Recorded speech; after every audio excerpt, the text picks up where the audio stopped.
તો હવે પછીનો રોગ છે રેડ બ્લાઇટ.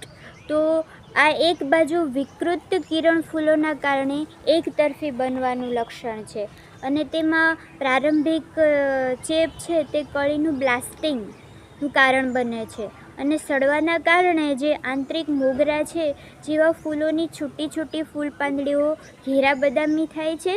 અને આને જો નિયંત્રિત રાખવું હોય તો યોગ્ય ભેજ અથવા તો રાસાયણિક નિયંત્રણ છે તે છોડને બેનોમિલ અથવા તો મેન્જોકેપ 2 ગ્રામ સ્પ્રે દ્વારા પ્રતિ લિટર દીઠ છંટકાવ કરવો જોઈએ. અથવા તો તેની પ્રતિરોધક જાતો છે તો તે છે આઇસબર્ગ, આયરેન અને મિનોક અને રેટેઝી જેવી છે તે પ્રતિરોધક જાતો છે તે આપણે તેનો ઉપયોગ કરવો જોઈએ. ત્યારબાદ છે પાંદડાઓની ફોલ્લીઓ. તો શરૂઆતમાં તો જે મોટા પાંદડાઓ છે તે મોસમમાં અંતે ગ્રે બ્રાઉન અને ગોળાકાર ફોલ્લીઓ દેખાય છે અને પછીથી તેમાં ઘાટા બ્રાઉન્સ કાળા થાય છે અને આખા છોડને તે ઢાંકી દે છે અને કેટલાક અન્ય જીવાણુઓ પણ થાય છે અને પાનની ફોલ્લીઓનું કારણ બને છે. તો આવા કિસ્સાઓમાં પીળા રંગના જે માર્જિન ઘેરા બદામી ફોલ્લીઓ ઉત્પન્ન થાય છે તે પછીથી આખા છોડને ઢાંકી દે છે અને કદમાં વિસ્તરે છે. દર પખવાડિયે જો બોર્ડેક્સ મિશ્રણ છે તે 0.1% અથવા તો મેન્જોકેપ છે એ છંટકાવ દ્વારા પાંદડાઓની ફૂલ્લીઓ છે તે આપણે અટકાવી શકીએ છીએ, જે તેનું રાસાયણિક નિયંત્રણ છે. ત્યારબાદ છે સફેદ રટ્સ.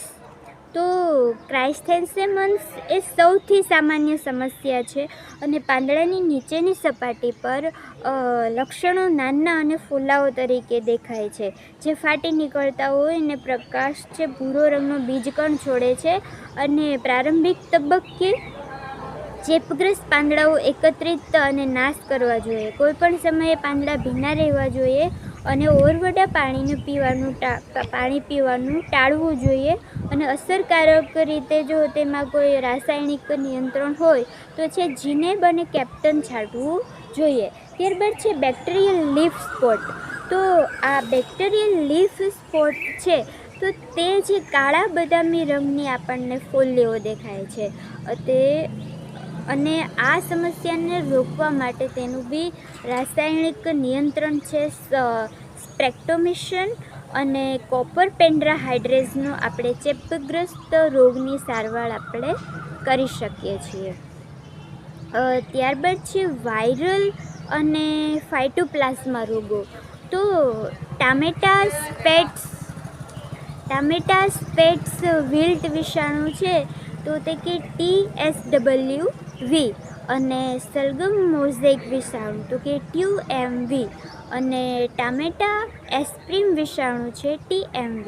તો સેવંતી છોડ છે વિષાણુ બી CVB એસ્ટ્રેરિયોલોજ અને ક્રાન્થિસેનસ પર હુમલો કરતા જોવા મળ્યા છે.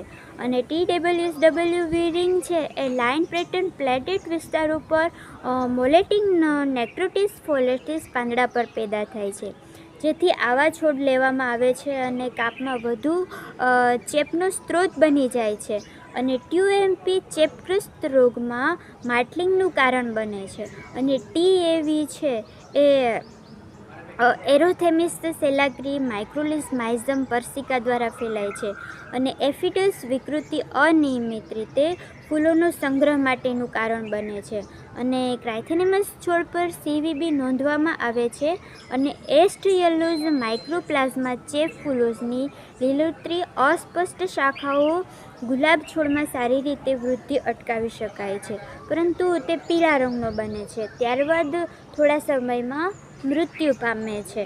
અને વિષાણુ વાયરોડ્સ અને માઇક્રોપ્લાઝમા માટે કોઈ અસરકારક નિયંત્રણ કે કોઈ ઉપલબ્ધ પગલાં નથી, તેથી આપણે તે છોડ છે તો તેને આપણે નિયંત્રણ કરવા માટે તેને જળમૂળથી આપણે નાશ કરવો જોઈએ અથવા તો જળમૂળથી તેને બાળી નાખવા જોઈએ અથવા તો જે સેલ તત્વને એ ચૂસી લે છે અથવા તો જીવાતને કાબૂમાં રાખવા માટે આપણે જે રાસાયણિક નિયંત્રણ છે તે મેલેથોનની પાકથી નિર્મિત અથવા તો તે દવા છે મેલેથોનિન નિયમિત રૂપે છંટકાવ કરતો રહેવો જોઈએ, જેથી આપણે તે રોગ સામે આપણે નિયંત્રણ મેળવી શકીએ છીએ.